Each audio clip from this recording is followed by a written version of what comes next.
नमस्कार, आप देख रहे हैं न्यूज नेशन। मैं हूं अनुराग दीक्षित। इस खास पेशकश में आज हम बात करेंगे उस मुद्दे की जिसकी चर्चा करना जरूरी है। जी हां, बात सावरकर की। क्या सावरकर देशभक्त थे या गद्दार? आज हम इस शो के जरिए सारे भ्रम दूर करने की कोशिश करेंगे, क्योंकि सहूलियत के हिसाब से राजनीतिक दल सावरकर का इस्तेमाल हमेशा करती रही हैं। कोई उन्हें गद्दार बताता है तो कोई देशभक्त। एक बार फिर उत्तर प्रदेश की विधानसभा के अंदर तस्वीर को लेकर बवाल मचा है। सबसे पहले ये रिपोर्ट देखिए, उसके बाद चर्चा की शुरुआत करेंगे। रेनोवेशन के बाद यूपी विधान परिषद में वीर सावरकर की फोटो नजर आई और फोटो नजर आने के कुछ ही घंटों के अंदर सामने आ गया ऐतराज। और ये ऐतराज ऐसा पॉलिटिकल वायरस बन गया जो सियासत के शहर लखनऊ की तकरीबन हर पार्टी तक फैल गया। ये विधान परिषद गैलरी की तस्वीर है, जहां पर विनायक दामोदर सावरकर के साथ साथ जो तमाम स्वतंत्रता संग्राम सेनानी हैं और जो महापुरुष हैं, उनकी तस्वीर यहां पर लगाई गई है। आप देख सकते हैं शहीद चंद्रशेखर आजाद, छत्रपति शिवाजी महाराज, शहीद भगत सिंह समेत तमाम जिन्होंने स्वतंत्रता संग्राम की लड़ाई में अग्रणी भूमिका निभाई थी, उन तमाम सेनानियों की यहां पर तस्वीर लगाई गई है। लेकिन सावरकर की तस्वीर को लेकर कांग्रेस और समाजवादी पार्टी ने सवाल खड़े कर दिए हैं। तस्वीर सामने आते ही कांग्रेस एमएलसी दीपक सिंह ने फोटो हटाने के लिए स्पीकर महोदय को सीधा खत भेज दिया। अखिलेश यादव भी बहती गंगा में हाथ धोते नजर आए। सावरकर पर नई बहस की मांग के साथ और बीजेपी ने दोनों विरोधियों को आड़े हाथों ले लिया। अंग्रेजों से क्षमा याचना करके अंग्रेजों के साथ काम करने का वादा किया, अंग्रेजों भारत छोड़े आंदोलन की खिलाफत की। इन क्रांतिकारियों के बीच में उनकी तस्वीर पीड़ा पहुंचाती है। उनकी तस्वीर इन महान क्रांतिकारियों के बीच से हटाकर भारतीय जनता पार्टी कार्यालय में लगा दी जाए। युवाओं नौजवानों में देश की आज़ादी के लिए किस किस ने कितना योगदान किया, इस पर बहस जरूर होनी चाहिए और हमें उन सब का सम्मान करना चाहिए जिन्होंने देश की लड़ाई में आज़ादी दिलाने में काम किया। कांग्रेस और सपा जिस दुर्दशा से उत्तर प्रदेश या हिंदुस्तान में गुजर रहे हैं, उसके पीछे उनकी ये मनोदशा है कि जो हमारे वीर हैं, जो हमारे गौरव गाथा, संस्कार, संस्कृति, धर्म, आस्था, इन सब के विपरीत विचारधारा की ये पार्टियां चल रही और इसीलिए इन पार्टियों का ये हाल है कि वो हाशिए पे पहुंचती जा रही है। सावरकर के नाम पर सियासत चरम पर थी, लेकिन आम लोगों के अंदर इस फोटो को लेकर अलग सवाल था। सवाल ये, क्या वाकई ऐसी दलीलों से समाज का भला होता है या ये सिर्फ सियासत चमकाने का हथियार है? वीर सावरकर जी इस देश के लिए, राष्ट्र के लिए समर्पित रहे और वीर सावरकर जी को लेकर अगर कोई राजनीति कर रहा है तो वो गलत है। वीर क्रांतिकारी थे देश के लिए, उन्होंने बहुत संघर्ष किया है। कांग्रेस और ये समाजवादी पार्टी या एक्सवाईजेड जो भी राजनीति कर रहे हैं, नहीं करनी चाहिए, गलत बात है। सावरकर जी ऐसे थे जो जेल में रहकर 2 बार फांसी खाए थे। देश के लिए उन्होंने संघर्ष किया है। अगर उनके लिए कोई पार्टी नेतागिरी करती है या राजनीतिकरण करती है तो ये बहुत ही गलत है। सावरकर का नाम कांग्रेस के लिए पुराना मुद्दा रहा है, लेकिन इस मुद्दे में समाजवादी पार्टी का कूदना बताता है कि बीजेपी के बढ़ते कद ने पहले चुनावी गठजोड़ को मजबूर किया और अब मुद्दों पर भी बीजेपी विरोधी साथ साथ हैं। Team news nation.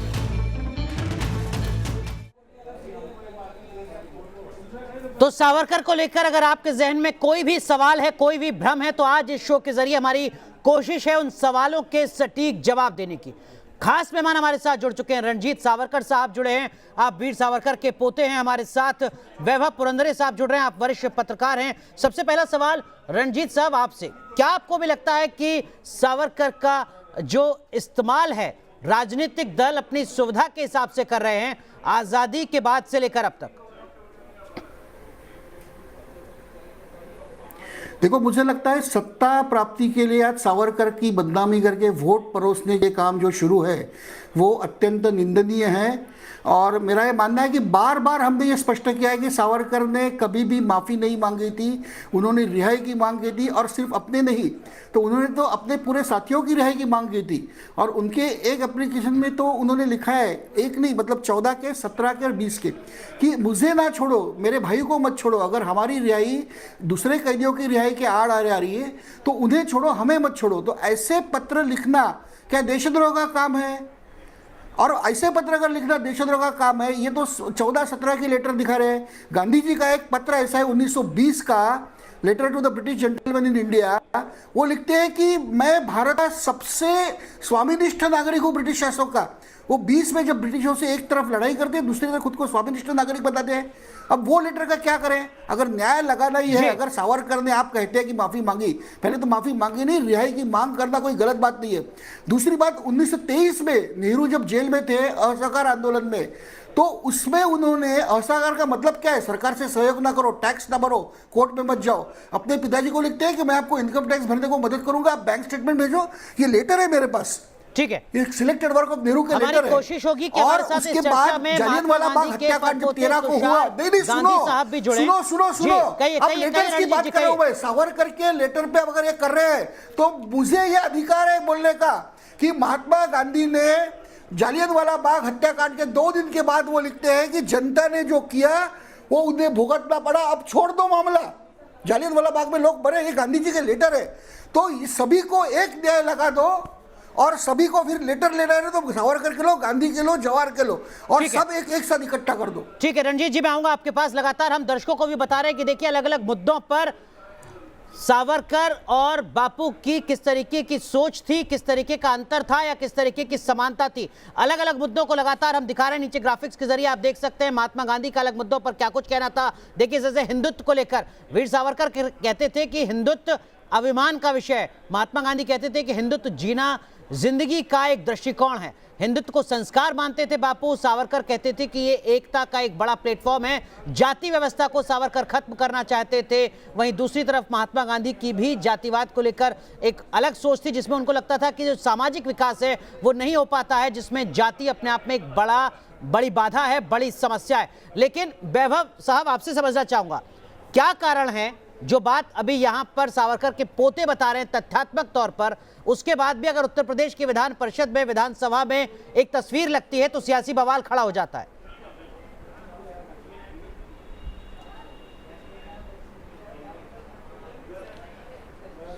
इसका कारण स्पष्ट है।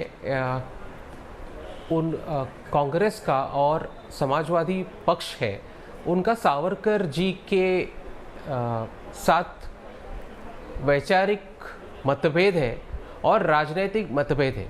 अब कांग्रेस का और समाजवादी पार्टी का बीजेपी और आरएसएस और हिंदू महासभा के साथ भले ही कोई भी राजनीतिक और वैचारिक मतभेद हो, सिर्फ सावरकर जी का हिंदुत्व का विचार अमान्य होने के कारण उन्हें देश विरोधी कहना ये बिल्कुल गलत है। आपका मतभेद जरूर हो सकता है, वो आप उसे एक्सप्रेस कर दीजिए, लेकिन मैंने वो कांग्रेस ने लिखा हुआ जो लेटर है यूपी काउंसिल के स्पीकर को, उससे पढ़ा है, उसमें उन्होंने देशद्रोही कहा है। ये बिल्कुल गलत बात है और ये मैं ऐतिहासिक तथ्यों के आधार पर बोल रहा हूँ, एक इतिहासकार के रूप में बोल रहा हूँ।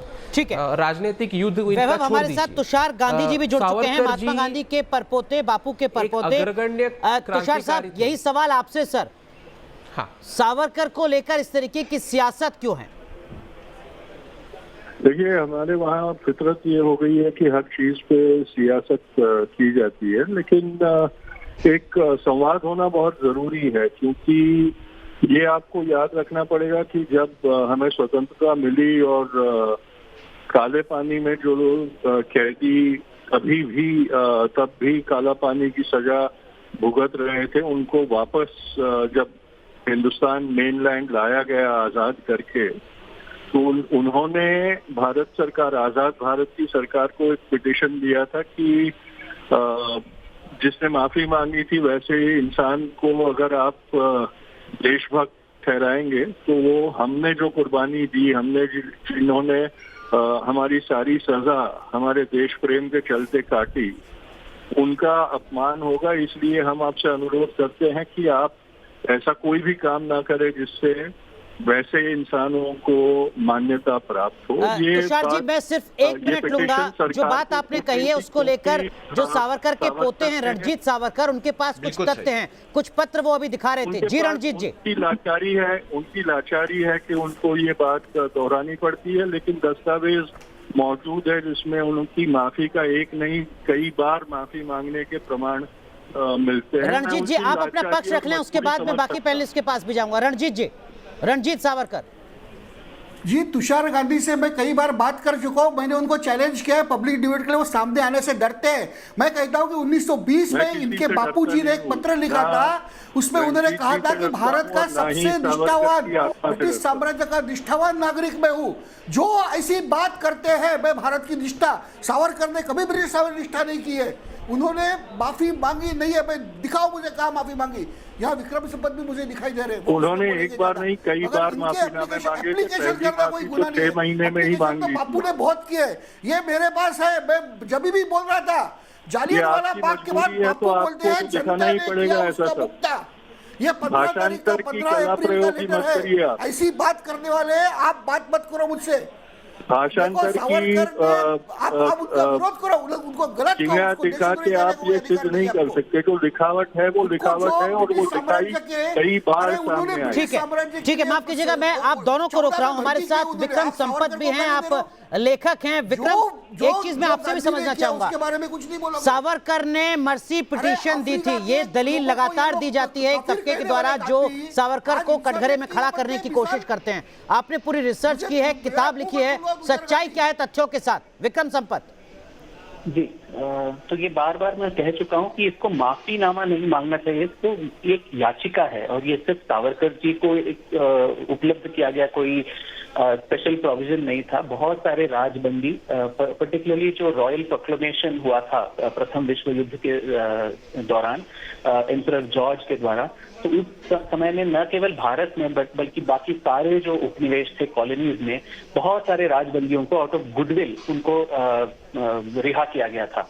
तो इनफैक्ट जैसे रंजीत जी बता रहे थे, 1917 के जो सावरकर की याचिका थी उसमें वो एक प्रवक्ता के रूप में, बाकी सारे राजबंदियों के प्रवक्ता के रूप में वो याचिका डालते हैं कि अगर मेरे नाम के जुड़ने से बाकियों के रिहाई में कुछ आपको ऑब्स्टिकल आता है तो हमारा नाम निकाल दीजिए और बाकी को रिहा कीजिए, और इससे हमें उतना ही संतुष्टि प्राप्त होगा।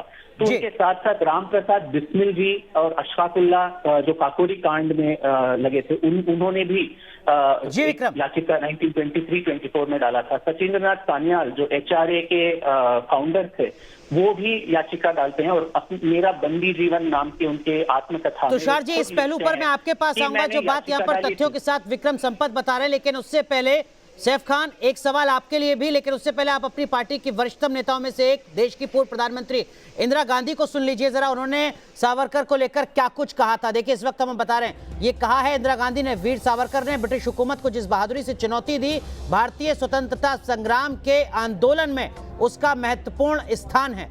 मेरी कामना है कि भारत के इस महान बेटे की जन्म शताब्दी का समारोह सफल हो। ये बात 20 मई 1980 को इंदिरा गांधी ने कही। सैफ खान, इंदिरा गांधी ने जो कुछ कहा सावरकर को लेकर वो तो आपने यहाँ पर पढ़ लिया तथ्यों के आधार पर, लेकिन आपकी पार्टी के जो तमाम वरिष्ठ नेताओं ने आपको पढ़ाया होगा, सुनाया होगा, वो यहाँ पर आप बोलेंगे या इंदिरा गांधी की बात बोलेंगे?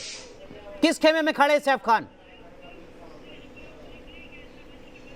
देखिए, मैं आपको बताता हूं कि देखिए, इसमें कोई दो राय नहीं है कि कोशिशें जो है सावरकर ने बिल्कुल जो है ब्रिटिशर्स को हटाने के लिए जो है, या कोशिशें जो है की, मगर वो थक हार के जो है उसके बाद जो है लेटर उन्होंने ये भी दिया, और मैं लेटर की कॉपी आपके सामने रखना चाहूंगा। लेटर की कॉपी में ये रखा, आप उनके साथ खड़े, जरा तय कीजिए, आप इंदिरा गांधी को खारिज कर रहे हैं क्या सावरकर के मुद्दे पर? सैफ खान, फिर चर्चा बढ़ा लेंगे आगे। फायदा पहुंचाऊंगा। सैफ खान, इंदिरा गांधी को आप खारिज कर रहे हैं क्या? सुन लीजिए, मैं आपको बता रहा हूं, मैंने अभी आपको बताया, उन्होंने मगर लेटर लिखे हैं जिसने ये भी कहा है कि मैं आपको लेटर की बात हो चुकी है। सैफ खान, आप एक पॉलिटिकल पार्टी के प्रवक्ता हैं, मैं आपसे सियासी सवाल पूछ रहा हूँ। वो इंदिरा गांधी जो कहती है सावरकर के बारे में, जो इस वक्त हम दिखा रहे हैं, वो इंदिरा गांधी जो डाक टिकट जारी करती हैं, वो इंदिरा गांधी जो फिल्म डिवीजन से कहती है कि सावरकर के ऊपर डॉक्यूमेंट्री बनाई जाए ताकि लोगों को पता चले सावरकर के बारे में। सैफ खान इंदिरा गांधी के साथ खड़े हैं या नहीं? सुन लीजिए, आपने सवाल पूछा है, देखिए मैं आपको ही बताऊं, इंदिरा गांधी जी ने कहा कि जो उन्होंने कोशिशें की थी, तो मैं कह रहा हूं हाँ कोशिशें की थी, मगर वो फिर थक हार के जो है ब्रिटिशर से माफी मांगने लग गए। यहां तक कि उन्होंने ये तक अरे ये बात 1980 में इंदिरा गांधी को नहीं पता थी क्या? ये बात इंदिरा गांधी को तब नहीं पता थी जब वो डाक टिकट जारी कर रही थी। ये बात इंदिरा गांधी को तब नहीं पता थी जब उनको रिलीज कर दिया गया सावरकर को, तो उन्होंने सावरकर के ऊपर भी जो है ब्रिटिशर के खिलाफ जो है आप कोई भी स्टेटमेंट जो है, आपकी सियासी मजबूरी है सर, समझ में आती है। उनके एक जगह आपको खड़ा होना होगा आपको, लेकिन जिन्होंने अफसोसजनक बात यह है कि आप इंदिरा गांधी की दलीलों को खारिज कर रहे हैं। एक जगह मैं आपको इंडियन नेशनल कांग्रेस का जो एक जगह खड़े होके ही आपको बयान बता रहा हूं कि जो है शिष्य कौन सावरकर के, गॉडसे आप थे, जिनको जो है महात्मा गांधी जी के ट्रायल में भी जो है सावरकर को लेके आए थे, और उन दोनों को गॉडसे और आपटे को जो है फांसी हुई। और थोड़ी सी जानकारी और बढ़ा लीजिए। वैभव पुरंदरे, थोड़ा सा जो कांग्रेस पार्टी के प्रवक्ता हैं उनको बताइए कि सावरकर का मतलब सिर्फ और सिर्फ गॉडसे है या सावरकर का मतलब भगत सिंह भी है? क्योंकि हमने पढ़ा कि भगत सिंह भी कहीं ना कहीं प्रेरित थे सावरकर से।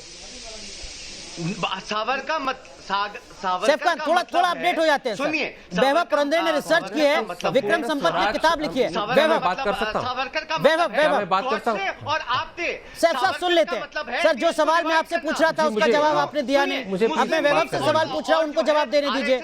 वैभव पुरंदरे का रूल था, मुस्लिम लीग चली गई पाकिस्तान में, और आरएसएस सर इधर उधर की बात नहीं। सैफ खान मैं फिर आऊंगा और सीधा सवाल पूछूंगा, आप सीधा जवाब देने की हिम्मत जुटाइए जब तक। वैभव पुरंदरे और जो है आरएसएस हमारे देश में रुक गया।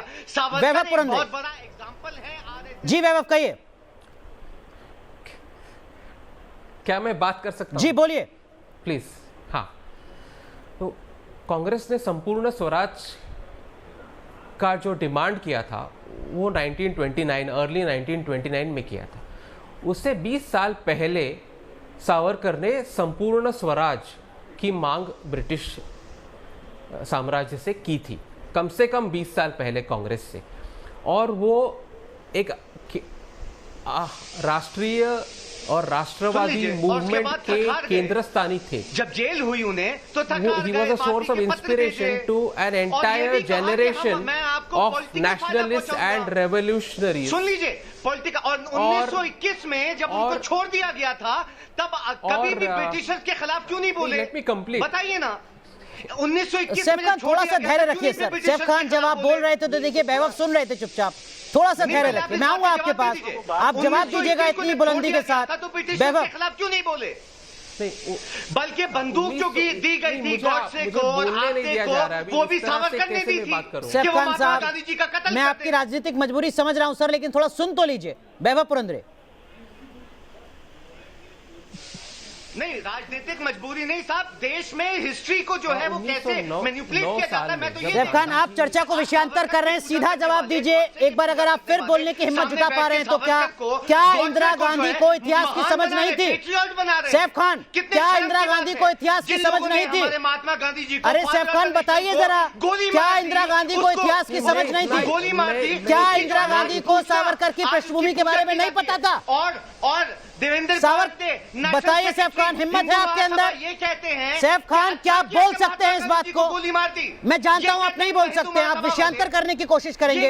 विक्रम संपत यही सवाल मैं आपसे भी समझना चाहूंगा। सावरकर का जब जिक्र होता है तो गोडसे की बात होती है, क्या भगत सिंह का भी जिक्र होना चाहिए जब सावरकर की बात होती है? विक्रम संपत नहीं तो थोड़ा बंद करेंगे प्लीज, क्योंकि ये कुछ किसी और को बोलने नहीं देंगे। खुद सैफ खान साहब की ऑडियो थोड़ा कम की जाए। विक्रम संपत बहुत संक्षेप में कैसे बात करें, कैसे बात कर सकते हैं? एट द फाइनल लेवल हमें ये देखना चाहिए कि जुडिशरी का क्या वर्डिक्ट था। तो जो 1948 1949 में जो रेड फोर्ट ट्रायल हुआ उसमें जो जस्टिस आत्माचरण का कोर्ट था, उसमें पूरे सारे दस्तावेज, सारे तथ्यों को, इतने सारे विटनेसेस को साक्षी मान के सबका जिक्र करके कोर्ट ने ये फाइनल ऑर्डर दिया कि Savarkar has been acquitted honourably from the trial of Mahatma Gandhi murder. तो उसके बाद जब कोर्ट ने उनको बाइज्जत बरी कर दिया है तो उसी चीज को बार बार हम उठाते रहेंगे। इन्होंने कहा इन्होंने बंदूक दिया, वो बिल्कुल सही बात है। भगत सिंह की बात विक्रम बहुत संक्षेप में अगर आप बता सकें, भगत सिंह क्या प्रेरित थे सावरकर से या नहीं? बहुत संक्षेप में जी, सॉरी एक बार फिर बताइए। भगत सिंह भगत सिंह बिल्कुल, बिकॉज आप देखें उनके जो बुक में, तुषार सर मैं आता हूँ आपके पास, आता हूँ मैं तुषार जी आपके पास। पादशाही नाम का जो सावरकर जी का किताब था, उसके बहुत सारे पैराग्राफ भगत सिंह जी ने अपने जेल में नोटबुक में लिखा था। और भगत सिंह जब उनको फांसी लगी तब एक्चुअली सावरकर ने इनके ऊपर एक कविता भी लिखी, जो पूरे रत्नागिरी में सब बच्चों ने उसको वो कविता पढ़ के, ठीक है विक्रम माफ कीजिएगा आपको रोक रहा हूं। तुषार गांधी साहब, एक चीज मैं आपसे समझना चाहूंगा सर, एक शख्स जो एक लंबे वक्त तक हर मोर्चे पर अंग्रेजों से लड़ाई लड़ने की हिम्मत जुटाता है, उसको अचानक देशभक्त घोषित करने, देशद्रोही घोषित करने की कोशिश की जाती है, ऐसा क्यों सर? आप मेरी बात पहले सुनिए। भगत सिंह और सावरकर की तुलना करके आप भगत सिंह का इंसल्ट कर रहे हैं। तुलना नहीं, सिर्फ इतिहास को समझने की कोशिश है उस व्यक्ति से जिन्होंने रिसर्च के साथ किताब लिखी है। तुषार गांधी साहब, तुलना नहीं हो रही, तुलना तो महात्मा गांधी और वीर सावरकर की भी नहीं हो रही है सर, सिर्फ तथ्यात्मक चीजों को समझने की कोशिश है। ये गलत बात है और ये भगत सिंह जैसे अमर शहीद के का इंसल्ट आप कर रहे हैं। तुषार गांधी साहब, आप शायद मेरे सवाल को समझ नहीं पाए सर। मेरा सवाल आपसे ये है कि एक शख्स जो साल दर साल लगातार अंग्रेजों से लड़ता है, एक तबका अचानक कैसे उसको देशद्रोही साबित करने की कोशिश करता है, क्यों होता है ऐसा? नहीं दिया जाएगा, ये आपको याद रखना करते रहना है। तुषार गांधी कोई इतिहासकार नहीं है, ये तथ्य दिखा दे, मैं उनको दिखा दे सकता हूँ कि कहाँ भगत सिंह ने देखने वाले हैं। आप भी एक इतिहास का ठेका लेके बैठे हैं, लेखक का हमने भी देखा है। और रेड फोर्ट देखिए विक्रम संपत तुषार जी आपको चुनौती दे रहे हैं, सीधी चुनौती दे रहे हैं, वो कह रहे हैं कि तथ्यों के साथ, कागज के साथ, दस्तावेज के साथ आप बैठ जाइए आपके सामने। वीर सावरकर को ठीक है, बहुत अच्छा, ठीक है, माफ कीजिएगा विक्रम, माफ कीजिएगा तुषार जी, माफ कीजिएगा आपको रोक रहा हूँ। रणजीत सावरकर, क्या आपको लगता है कि लोग बेहतर तरीके से सावरकर को आने वाले वक्त में समझ पाएंगे कि दरअसल में देश की आजादी की लड़ाई में क्या कुछ उनका योगदान रहा है? मैं एक बात थोड़ा स्पष्ट करना चाहता हूँ, ये ऐसा एक हो रहा है कि ये सावरकर के जो माफीनामे है तथाकथित, वो आ जाए। सावरकर जी ने 1925 में अपनी जो किताब लिखी थी उसी में पब्लिश हो गए। दूसरी बात, सावरकर जी की जो साथीदार थे सचिनराज सान्याल, वो पहले छूटे और उन्होंने सावरकर को छोड़ने के लिए काफी प्रयास किए। वो सचिनराज सान्याल भगत सिंह की जो हिंदुस्तान सोशलिस्ट रिपब्लिक पार्टी है उसके वरिष्ठ क्रांतिकारी नेता थे। चंद्रशेखर आजाद सावरकर के छोटे भाई नारायणराव सावरकर के घर आके रुकते थे, ये ऐसे एविडेंसेस है पूरे, तो इनके ताल्लुकात थे। तो जो था वो था। अभी ये तुषार गांधी कोई इतिहास लिखे नया, तो वो तो अपनी बनगढ़ंत कहानी लिखेंगे, उसको इतिहास नहीं कहला जाएगा।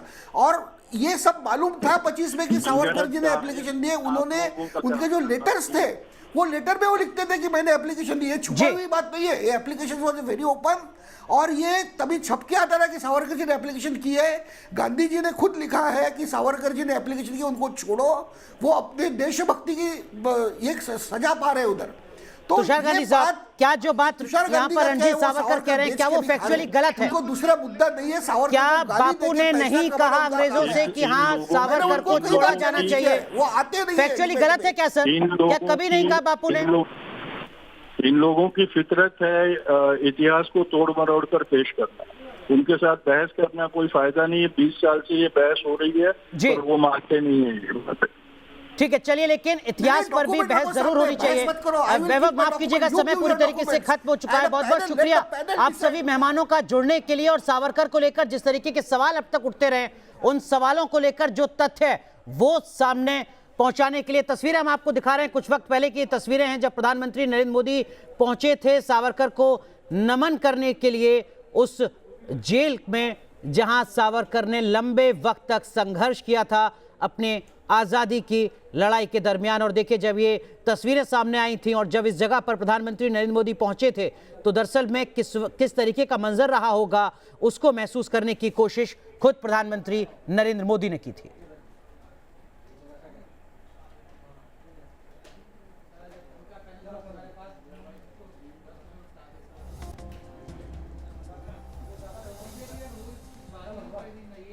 चलिए, इस खास पेशकश में बस इतना ही। आप बने रहिए न्यूज़ नेशन के साथ।